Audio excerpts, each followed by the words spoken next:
마태복음 13장 1절에서 9절의 말씀입니다. 그날 예수께서 집에서 나가사 바닷가에 앉으심에 큰 무리가 그에게로 모여들거늘 예수께서 배에 올라가 앉으시고 온 무리는 해변에 서 있더니 예수께서 비유로 여러 가지를 그들에게 말씀하여 이르시되 씨를 뿌리는 자가 뿌리러 나가서 뿌릴새 더러는 길가에 떨어짐에 새들이 와서 먹어버렸고 더러는 흙이 얕은 돌밭에 떨어짐에 흙이 깊지 아니하므로 곧 싹이 나오나 해가 돋은 후에 타서 뿌리가 없으므로 말랐고 더러는 가시떨기 위에 떨어짐에 가시가 자라서 기운을 막았고 더러는 좋은 땅에 떨어짐에 어떤 것은 100배 어떤 것은 60배 어떤 것은 30배의 결실을 하였느니라. 귀 있는 자는 들으라 하시니라. 아멘. 오늘은 12월 첫 주일입니다. 금년이 한 달 남았습니다. 해마다 12월이 되면은 많은 사람들이 세월이 참 빠르게 지나갔다고 회고합니다. 그리고 금년에 무엇을 했는지 돌아보기도 합니다. 여러분들은 후회 없는 한 해를 사셨습니까? 많은 사람들이 만족스러운 대답을 하지 못하고 지난날을 돌아보며 매우 아쉬워합니다. 신앙생활도 마찬가지입니다. 주님은 우리에게 1년 52주일 동안 여러 가지로 말씀을 주셨습니다. 지금 생각해 보면은 우리가 1년을 살아오면서 무슨 말씀을 가지고 살았는지 그 말씀이 붙잡히질 않고 기억나지 않고 내 것이 되지 못하여서 아쉽게만 생각하는 분들이 많이 있습니다. 어떻게 하면 우리가 후회 없이 아름다운 열매 맺는 인생을 살아갈 수 있을까? 지금 이 시점에서 우리 스스로에게 물어봐야 할 질문은 바로 이런 겁니다. 어떻게 하면 후회 없이 아름다운 열매를 맺는 인생을 살아갈 수 있을까? 마음을 새롭게 함으로 변화를 받아야 합니다. 그러기 위해서는 말씀을 깊이 읽고 깊이 묵상하고 실천하는 삶을 살아야 되는데 예수님의 말씀처럼 마음은 온유로되 육신이 약하여서 여러 가지 형편이 안 되어서 여러 가지 불편한 것이 있어서 여러 가지 힘든 것이 있어서 말씀은 구구절절 아멘으로 다가오지만 그것이 내 것이 되어서 어떤 능력 있는 삶을 살지 못한다고 우리가 변명을 합니다. 열매 맺는 삶에 대한 교훈이 성경에 많이 있지만 오늘 본문은 그 대표적인 구절이라고 할 수 있습니다. 예수님은 무리들을 앉혀놓고 배에 올라가사 여러 가지를 말씀하셨습니다. 그 중에서도 씨 뿌리는 비유를 말씀하셨습니다. 예수님의 가르침의 교훈은 열매 맺는 삶을 살라라고 교훈합니다. 그리고 마지막에 귀 있는 자는 들을지니라. 이 교훈의 말씀을 귀를 가진 사람은 들으라. 그 귀는 어떤 귀냐? 구원받을 말씀을 들을 만한 귀. 육체적인 두 귀를 말하는 것이 아니라 구원받을 만한 그런 말씀을 들을 수 있는 귀. 귀 있는 자는 오늘 말씀의 교훈을 받고 그 말씀을 들으라. 이렇게 말씀하고 있습니다. 우리가 어떻게 하면은 열매를 맺는 삶을 살아갈 수 있을까? 그것에 대해서 들으라고 하는 겁니다. 본문에 보면 우리가 너무나도 잘 아는 4가지 밭에 대한 비유가 나옵니다. 그 가운데 밭 3개는 열매가 없습니다. 마지막 한 밭에서 열매가 열리는데 100배, 60배, 30배로 풍성한 열매를 맺는다 하는 겁니다. 4사람이 있으면 3사람은 열매를 맺지 못하고 한 사람만 열매를 맺는다. 쉽게 말해서 그렇게 이야기할 수 있습니다. 중요한 것은 말씀을 또는 말씀의 열매를 맺으려면은 먼저 말씀을 들어야 합니다. 3절에서 9절까지는 씨 뿌리는 비유에 대해서 말씀하고 있고 18절에서 23절에서는 씨 뿌리는 비유에 대해서 예수님이 친히 해석을 해주시고 계십니다. 그런데 해석 가운데 말씀을 듣는 것이 중요하다라고 강조하고 있습니다. 4가지 밭을 설명하면서 19절에도 말씀을 듣고 20절에도 듣고 22절에도 들으나 23절에도 듣고 라고 하는 들어야 된다, 들어야 된다, 들어야 된다라고 하는 것을 계속해서 강조하고 있습니다. 아무리 좋은 말씀도 듣지 않으면 소용없습니다. 부뚜막에 있는 소금도 집어넣어야 짠 것처럼 말씀을 듣지 않으면 소용이 없다. 근데 그러면 내가 1년 52일주일 동안 한 주도 안 빠지고 말씀을 들었는데요? 라는 말이 아니라 마지막 절에 귀 있는 자는 들을지니라. 예수님의 그 말씀하시는 귀는 바로 영적인 구원의 말씀을 들을 수 있는 귀라고 하는 겁니다. 돈 받을 만한 말씀을 들을 만한 귀가 있는가? 그걸 생각하라고 하는 것이죠. 그래서 계속해서 반복해서 하시는 말씀이 말씀을 들으라, 들으라, 들으라라고 하는 거예요. 능력 있는 말씀도 듣지 않으면은 소용이 없습니다. 씨는 말씀입니다. 밭은 우리의 마음입니다. 말씀을 듣을 때 마음으로 들어야 된다. 그 어떤 마음이냐, 어떤 상태 속에서 말씀을 들어야 열매를 맺느냐 하는 것을 가르쳐주고 있는 것이죠. 듣는다고 하는 차원에서 생각한다면 네 종류의 밭을 가진 사람들은 이미 교회에 나오는 신앙인들을 가리키는 겁니다. 나머지 열매 맺지 못한 밭은 세상 사람들을 말하는 거고 100배 열매를 맺은 사람, 믿는 사람을 얘기하느냐? 아닙니다. 네 가지의 밭의 이 교훈은 모든 믿는 사람들의 네 가지 심령의 유형을 말하고 있습니다. 우리 가운데도 네 종류의 밭이 있다는 겁니다. 우리가 주일날 교회 와서 예배를 드리는데 말씀을 잘 듣고 깨닫고 좋은 열매를 맺기 위해서 우리가 신앙생활을 하지 않습니까? 그런데 지난 11개월 동안 여러분 한번 생각해 보세요. 내가 어려울 때 나를 깨우치고 내가 미움이 생겼을 때 사랑하고 용서하고 이해하고 배려하고 하는 그렇게 활동할 수 있도록 어떤 말씀이 나를 이끌어 가느냐? 말씀이 있습니까? 1년 동안 내가 신앙생활을 해왔지만 그런 말씀을 얘기하는 거예요. 성경 구절을 줄줄줄줄 암송하라고 하는 그런 뜻이 아니라 환난과 역경과 우환과 어려움이 있을 때, 병고가 있을 때 그것을 이길 수 있는 말씀, 그 말씀 한 구절이 나에게 있느냐? 그거예요. 미움이 생겼을 때 그 미운 사람을 용서할 수 있는 한 가지 말씀이 내 안에 있느냐? 원수가 생겼을 때 원수를 사랑할 수 있는 그 말씀이 한 구절 내게 있느냐? 교회 가고 싶지 않을 때 벌떡 일어나서 교회 나가야지 라고 하는 한 구절의 말씀이 있느냐? 그 말이에요. 세상의 유혹에 있을 때 그 유혹을 물리치고 하나님의 말씀에 순종할 수 있는 그 말씀 한 구절을 가지고 있느냐? 그 말이에요. 그 말씀 한 구절이 없으니 우리는 물에 술 탄 듯 술에 물 탄 듯 미지근하게 평일날은 예수 안 믿는 사람들과 똑같이 살고 주일날 그냥 힘들게 교회 나오는, 어쩔 수 없이 교회 나오는 그런 게 아니라는 겁니다. 교회 안에서든지 교회 밖에서든지 가정에서든지 일터에서든지 믿는 사람끼리라든지 안 믿는 사람들과의 관계 속에서도 내가 예수 그리스도의 자녀고 하나님의 아들이고 내가 구원받은 자라고 하는 그런 자기의 정체성을 밝힐 수 있는 그 말씀 한 구절을 우리가 가지고 있느냐, 그 열매를 가지고 있느냐, 그겁니다. 여러분. 네 가지 밭이 있지요. 4절에 보니까 길가와 같은 마음이 있습니다.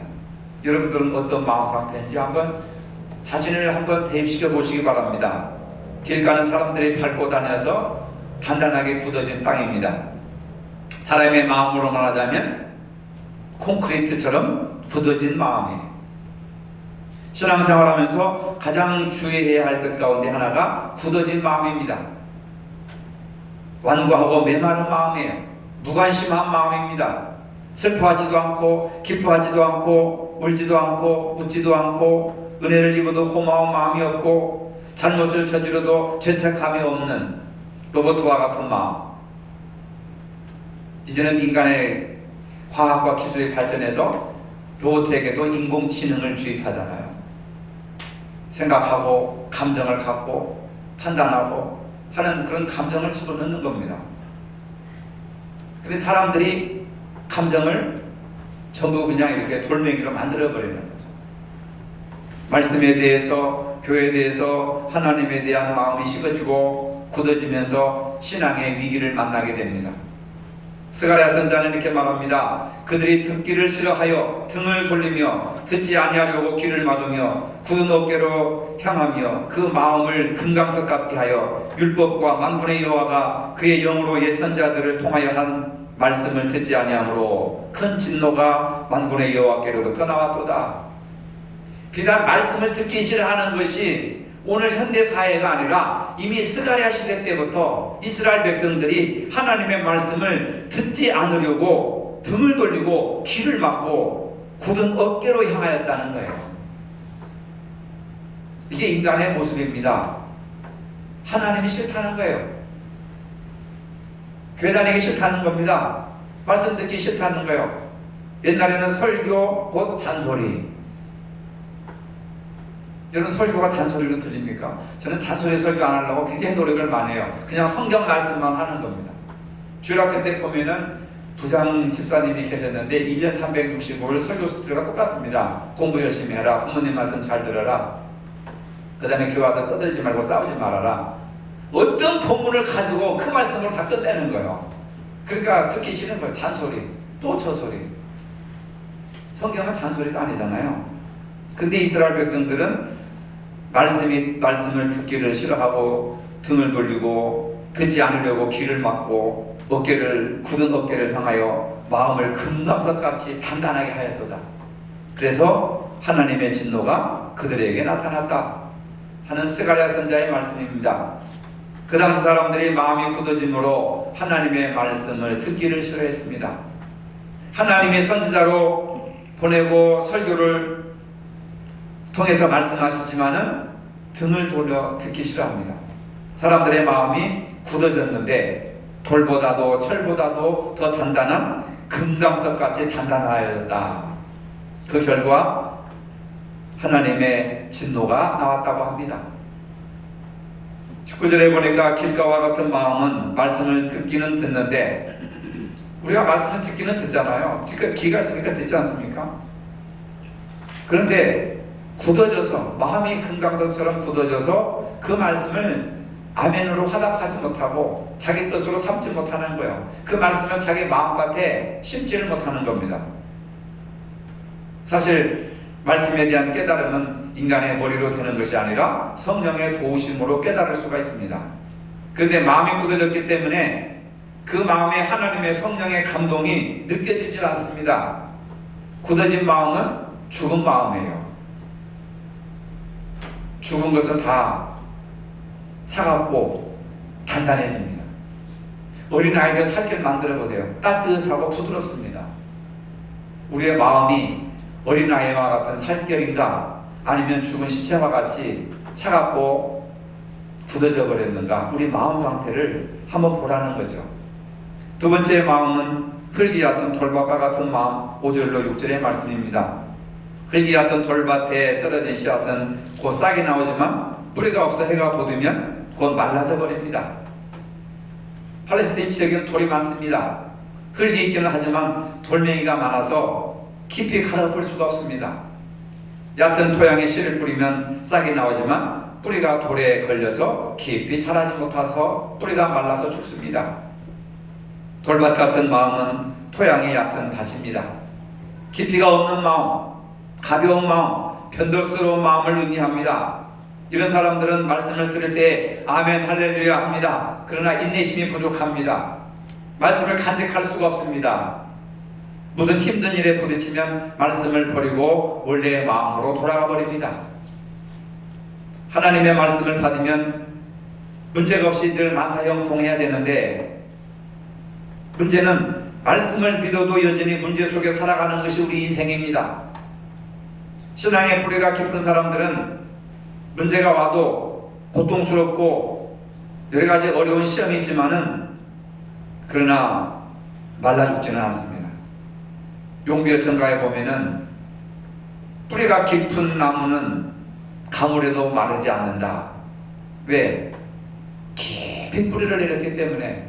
깊이 뿌리를 내리면 지하수를 만나서 영양분을 흡수할 수가 있습니다. 또 뿌리가 깊은 나무는 바람이 세게 불어도 흔들리지 않는다. 조금 흔들리다가도 뽑히지 않고 부러지질 않습니다. 신앙생활을 잘하는 사람도 가물음이 있고 바람이 있습니다. 그런 얕은 데에 심은 사람들은 뿌리가 말라버리고 그리고 줄기가 꺾여져서 죽어버리는 거예요. 신앙생활을 우리가 얼마나 잘해야 되는가, 얼마나 정신 차려서 마음 관리를 잘해야 되는가 하는 것을 말씀해 주고 있죠. 세 번째로는 가시떨기와 같은 마음이 있습니다. 7절의 말씀이죠. 건기 지역에 많기 때문에 그 지역은 가시덤불이 많이 자랍니다. 사막교회는 일반 식물이 자라지 못하지만 가시나무가 잘 자랍니다. 그래서 우기에 밭을 동둔하지 않고 씨앗을 뿌리면은 가시덤불에 씨앗이 이렇게 자라다가 가시기운에게 막혀서 죽어버리는 겁니다. 더 이상 가시를 뚫고 나오지는 못하죠. 가시밭은 혼란스러운 마음을 가리킵니다. 마음이 정돈되지 못하고 항상 복잡합니다. 가시가 무엇을 말합니까? 여러 가지가 있겠으나 말씀의 기운을 가로막는 두 가지 가시가 있습니다. 첫째는 세상 염려와 걱정거리입니다. 무엇을 먹을까, 입을까, 마실까 염려하지 말고 걱정하지 말라 했는데 자식 걱정, 집 걱정, 직장 걱정, 사업 걱정, 건강 걱정, 날씨 걱정, 옷 걱정, 친척 걱정, 친구 걱정, 아주 그냥 걱정거리를 짊어지고 살아가요. 우리가 성경 원문에 염려하지 말라고 했는데 염려라고 하는 단어는 물어뜯는다, 찢는다, 쪼갠다라고 하는 말이 있습니다. 마음을 물어뜯고 마음을 찢고 마음을 쪼갠다고 하는 겁니다. 그 얘기는 뭐냐면 내 인격을 파괴시키는 거예요. 내 행복을 찢어버리는 겁니다. 염려라고 하는 것이 내 인격과 마음과 행복을 파괴시키고 쪼개고 찢어버리는 걸 말하는 거예요. 염려하면 자기를 죽이는 겁니다. 영적인 침체와 더불어서 건강까지도 파괴시킵니다. 그래서 잠언서 15장 13절에 이 근심 염려가 얼마나 무서운가. 마음의 근심은 심령을 상하게 하고 심령은 근심은 뼈를 마르게 한다. 뼈를 마르게 하는 근심 걱정. 아주 우리는 그냥 그걸 그냥 막 짊어지고 살지 않습니까? 우리가 예배를 철저하게 드리지 않고는 신앙생활을 잘할 수가 없습니다. 예배 때마다 나와서 우리가 하나님을 인격적으로 만나야 합니다. 말씀을 듣고 새 힘을 얻어야 합니다. 영광스러운 찬양을 통해서 하나님의 음성을 듣고 하나님의 만져주심을 우리가 체험하면서 하나님의 위로와 평강을 우리가 누려야 되는 거예요. 그래야 우리가 세상을 승리할 수가 있습니다. 환경을 이길 수가 있습니다. 그런데 예배에 집중하지 못하고 예배를 잘 드리지 못하는 이유는 세상의 염려와 걱정 때문에 그렇습니다. 네 번째로 좋은 땅이 있습니다. 8절의 말씀이죠. 좋은 땅과 같은 이 마음을 갖는 사람은 100배, 60배, 30배의 열매를 맺는 사람입니다. 23절에 보니 이런 사람은 하나님의 말씀을 듣고 깨닫는 사람입니다. 어떻게 말씀을 깨달을 수 있는가? 말씀을 깨닫는 비결이 무엇인가? 성령의 도우심을 받아야 합니다. 제가 언젠가 설교 시간인가 성경 공부 시간인가 기억이 안 나는데 우리 예수 믿는 사람들이 하나님을 모시고 예수님을 모시고 사는 사람들이잖아요. 그럼 예수 믿는 사람들이 10사람 모시면 하나님의 능력과 예수님의 인격이 10배나 나타나야 되잖아요. 예수 믿는 사람들이 100명 모이면 그 능력이 100배로 나타나야 되잖아요. 근데 싸워요. 목사님들이 300명, 500명 모여서 회의할 때 싸웁니다. 300명, 500명 모이면은 예수님의 능력과 인격이 500배 확대가 돼야 되고 사랑이 500배가 나타나야 되는데 싸워요. 총회에서 1,500몇 명의 목사 장로들이 앉아서 불법을 행합니다. 1,500명이 모이면은 1,500배의 예수님의 사랑과 능력이 확대돼야 되는데 왜 그런가? 저는 그것을 고민하기 시작했습니다. 왜 그렇다고 생각하십니까? 내 안에 예수님이 계시고 내 안에 안에 하나님이 살아계시고 내 안에 성령님이 계시면 예수 믿는 사람들끼리 화목하고 화평하고 사랑하고 정말로 원수까지라도 녹여낼 수 있고 불같이 뜨거운 열정을 가지고 하나님의 말씀을 가진 사람들이 그 능력이 30배, 60배, 100배로 확대가 돼야 되는데 우리 예수 믿는 사람들이 서로 싸우고 놀고 또 찢고 쪼개고 뭔가 이게 잘못되지 않았습니까, 여러분? 깊이 한번 고민해 보세요. 저와 같은 생각을 해보시기 바랍니다. 예수 믿는 사람들이 많으면 그만큼 능력이 확대되고 사랑이 넓어야 되고 평안과 기쁨과 영광이 나타나야 되는데 왜 안 되느냐 말이에요. 1300만 명의 기독교인들이 한국 사회를 구성하고 있는데 왜 한국 사회가 변화되지 않습니까? 왜 교회가 욕을 얻어먹습니까? 왜 교회가 9시 뉴스에 나와야 됩니까? 그것도 부정적인 이미지로. 뭔가 잘못되어 있지 않다고 생각하십니까? 심각하게 병들었다고 생각하지 않아요? 건물이 병든 것이 아닙니다. 우리의 심령이, 우리의 믿음이 병들어 버린 거예요. 그렇지 않습니까, 여러분? 예수 믿는 부부가 왜 부부싸움을 해요? 한 사람보다 두 사람 더 능력이 나타나야 되는데 왜 그렇다고 생각하십니까? 교회는 다니지만 그 마음속에 하나님의 말씀이 없습니다. 새들이 와서 먹어버렸고 돌밭에 떨어져가지고 씨가 뿌리가 말라서 죽어버렸고 가시도 불에 떨어져서 가시 기운에 막혀서 죽어버렸고 말씀이 죽어버렸기 때문에 자기들은 예수 믿는 사람들이라고 하지만 실체가 없는 거예요. 그 마음속에 하나님의 말씀이 없는 거예요. 그래서 마지막에 예수님께서 좋은 땅에 씨를 뿌린 사람 30배, 60배, 100배 열매를 맺는다. 좋은 땅에 씨를 뿌린 사람들 10명만 모이면 1000배, 600배, 300배가 나타나지 않습니까? 그렇잖아요. 하나님은 숫자를 보시지 않습니다. 좋은 심령 한 사람만 나타나면, 옥토와 같은 심령 한 사람만 나타나면 그 한 사람 속에 말씀이 30배, 60배, 100배 열매를 맺는다는 거죠. 영향력을 확대시켜 나갈 수가 있다고 하는 겁니다. 누가복음 8장 12절에 보면 똑같은 비유의 말씀이 나오는데 믿지 못하고 구원을 받지 못하게 되는, 지금까지 제가 말한 이런 이유가 나타나는 이유는 뭐냐?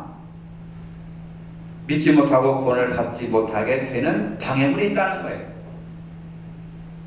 그러니까 이 말씀은 구원의 열매를 맺을 수 있다고 하는 구원의 열매를 말씀하시는 건데, 가장 중요한 가르침은 구원과 관련된 말씀입니다.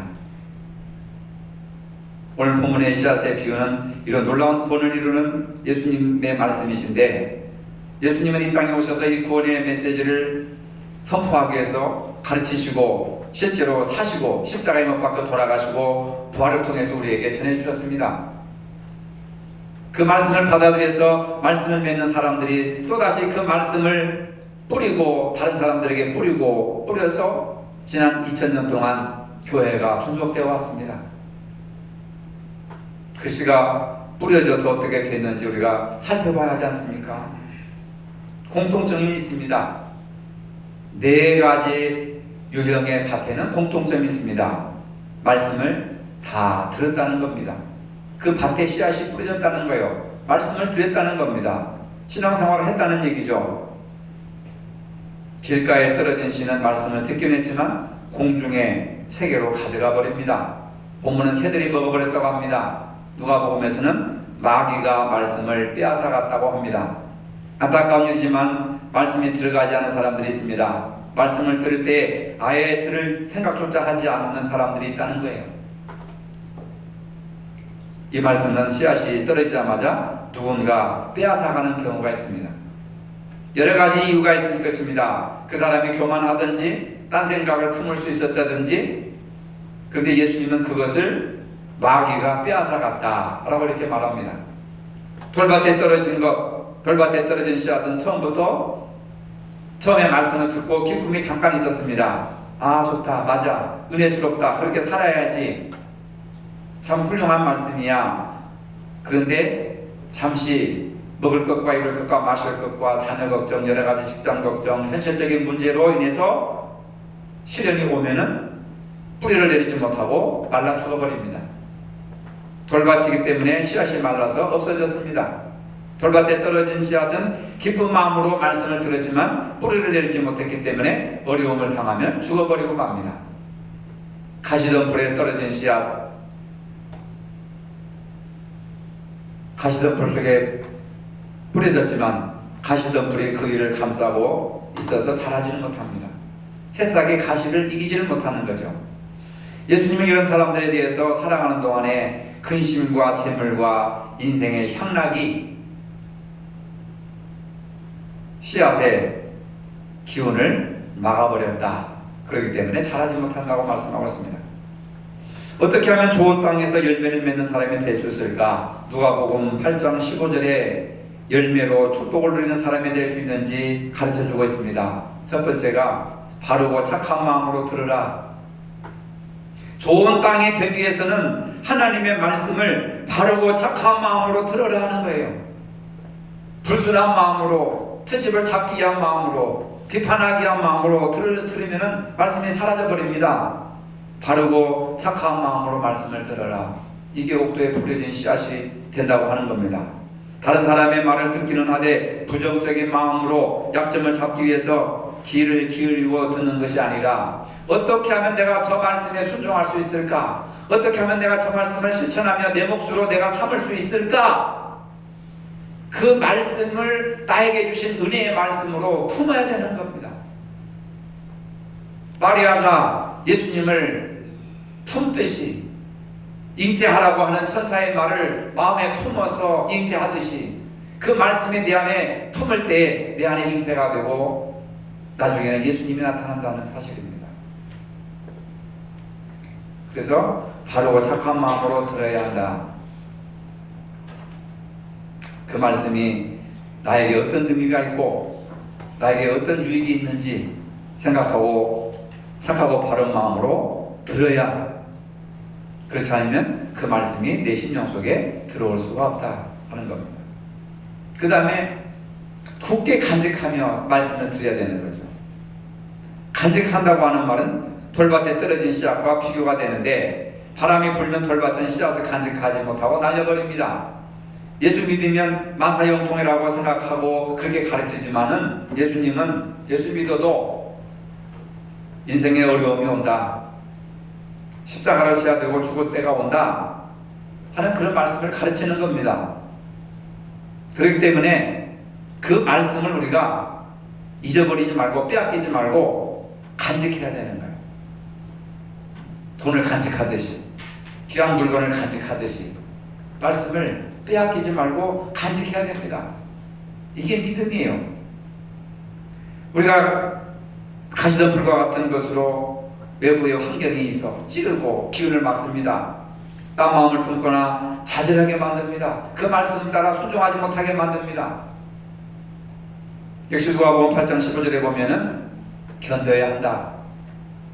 말씀의 열매를 맺으려면은 어떤 환경이 있어도 어떤 풍파가 있어도 견뎌라, 인내해라. 견뎌야 말씀에 뿌리를 맺고 열매를 맺는 거죠.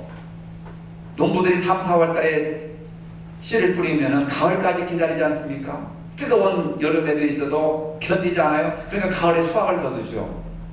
근데 3, 4월 달에 씨앗을 뿌리고 4월 달에 결실을 맺으려고 하면은 그건 모르는 거죠, 인생을. 신앙의 원리도 마찬가지입니다. 뿌렸으면, 들었으면은 간직하고 기다려야 된다. 견뎌야 됩니다. 내가 이 말씀을 빼앗길 수가 없지. 돈 때문에, 돈 몇 푼 때문에 내가 말씀을 빼앗길 수가 없지. 내 감정 때문에, 화가 나는 것 때문에, 내 자존심 때문에 이 말씀을 빼앗길 수가 없지 하고 간직해야 돼요. 근데 말씀을 듣고 점심 먹고 가면 다 잊어버려요. 뭘 소리했더라, 뭘 들었더라. 그게 잘하지가 않습니다. 간직해야 되는 거예요. 간직하라는 건 뭐예요? 보살피라고 하는 거잖아요. 오늘 낮에 설교의 주제가 뭔가? 그 말씀을 통해서 나에게 주시는 주님의 말씀이 무엇인가를 좀 정리를 하고 기억을 하고 보살피고 생각을 해야 되잖아요. 호박을 심었는데 내버려 두면 그 말라 죽습니다. 물도 줘야 되고 거름도 줘야 되고 가꾸어 줘야 되고 보살펴 줘야 되잖아요. 그래야 자라는 거 아닙니까? 그 그냥 주름으로 끝나버리는 거예요. 그걸 정리하고 그걸 기록하지 않습니다. 그래서 마음속에 이렇게 생각하지 않아요. 그러니까 뭘 들었는지도 모르는 거예요.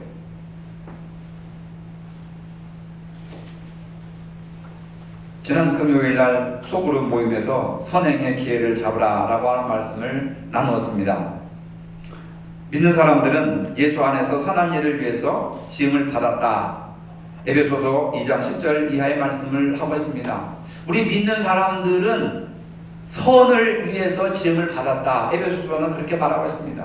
우리의 존재의 목적이 선을 위해서, 선한 일을 위해서 하나님은 우리를 창조하셨다. 이렇게 에베소서를 통해서 바울은 고백하고 있는 거예요.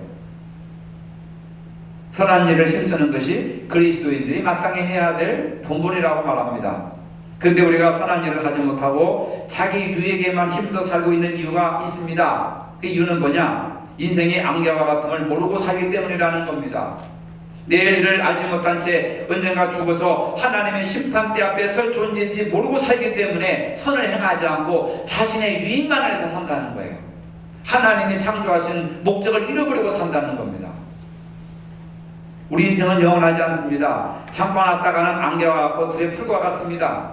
이 짧은 인생을 살면서 우리가 열매 없는 세상을 살고 떠난다면 어찌 하나님 앞에 설 수가 있겠습니까? 신앙생활하면서 방해물들이 얼마나 많은지 모릅니다. 열매 맺지 못하게 하는 방해물들이 얼마나 많은지 모릅니다. 대표적인 것으로 그게 가시덤불이죠. 돌짝밭이죠. 우리에게 가시덤불이 얼마나 많이 있는지 모릅니다. 우리에게 돌짝밭이 얼마나 많은지 모릅니다. 근데 우리는 왜 열매가 없어? 왜 열매가 없어? 열매를 따져요. 돌짝밭을 치울 생각을 안 하고 가시덤불을 치울 생각을 안 하고 열매를 구하는 겁니다. 여러분 한번 스스로 생각해 보세요. 11월 지금 11달을 살아왔는데 도대체 내가 내 신앙이 자라지 못하고 열매 맺지 못하고 말씀을 붙들고 살지 못하는 이유가 뭔가? 북한의 핵문제 때문에 그렇습니까? 트럼프 때문에 그렇습니까? 무슨 누구 정치하는 사람들 때문에 그렇습니까? 아니잖아요. 내 안에 가시, 내 안에 돌멩이, 내 안에 굳어진 땅, 이것을 발견해야 되는데 우리는 그것을 잊어버리고 씨앗이 부실해서 뭐 어쩌고 저쩌고 하면서 외부의 영향, 환경으로 탓을 하는 경우가 얼마나 많은지 모릅니다. 예수님은 열매 맺지 못하는 비결을 아시고 바르고 착한 마음으로 말씀을 받아서 그것을 굳게 지키고 견뎌내라. 그래야 열매를 맺는다. 이것이 바로 믿음이라고 말씀하고 있습니다. 하나님이 하신 일, 곧 구원이라는 놀라운 씨앗을 마음속에 품고 시련이 와도 흔들리지 않고 세상 유혹과 여러 가지 염려가 와도 거기에 마음을 뺏기지 않고 끝까지 붙들고 열매를 맺는 것, 이것이 믿음인 줄로 믿으시기를 바랍니다. 믿음 생활은 열매 맺는 생활입니다. 금년에 우리는 어떤 말씀에 열매를 맺었는지 자신을 깊이 성찰해 보아야 합니다. 이 뷰의 교훈을 잘 간직하여서 100배, 60배, 30배 열매를 맺는 저와 여러분들이 되시기를 주님의 이름으로 축복합니다. 우리에게 인생을 주셨고 사명을 주셨습니다.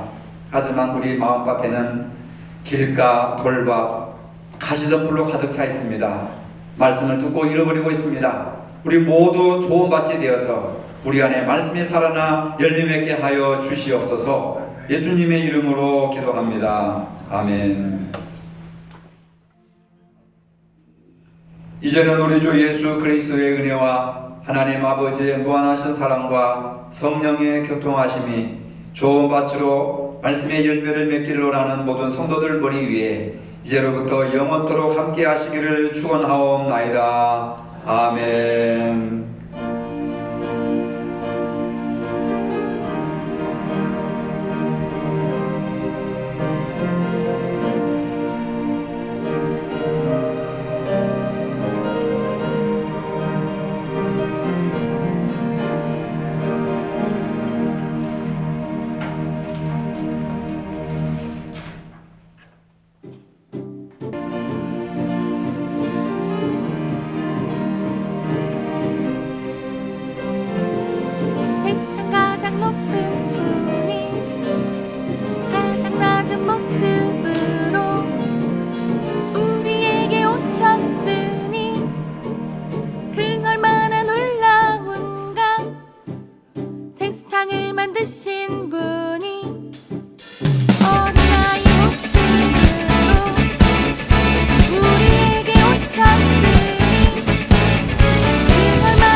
오직 한 가지 감사 찬미 노래로 주는 나의 힘이요 주는 나의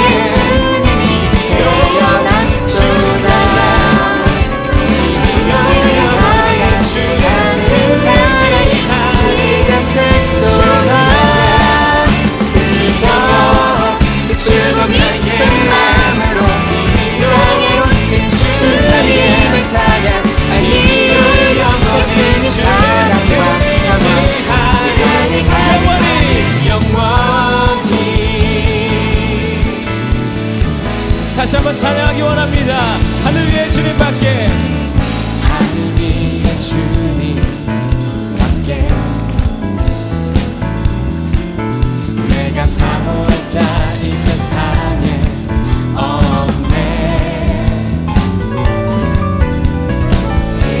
내 마음과 힘을 믿을 수 없네.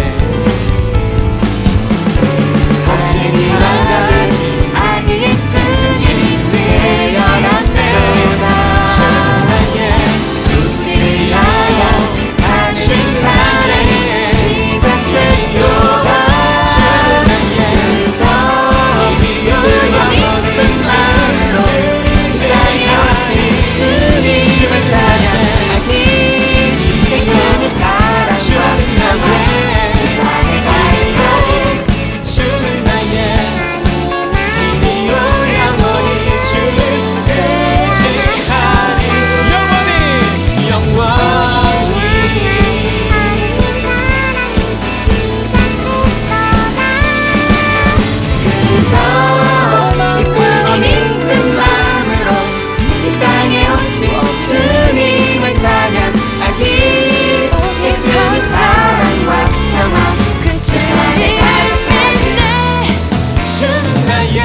힘이요 영원히 주를 의지하리. 주는 나의 힘이요 주는 나의 힘이요 주는 나의 힘이요 영원히 주를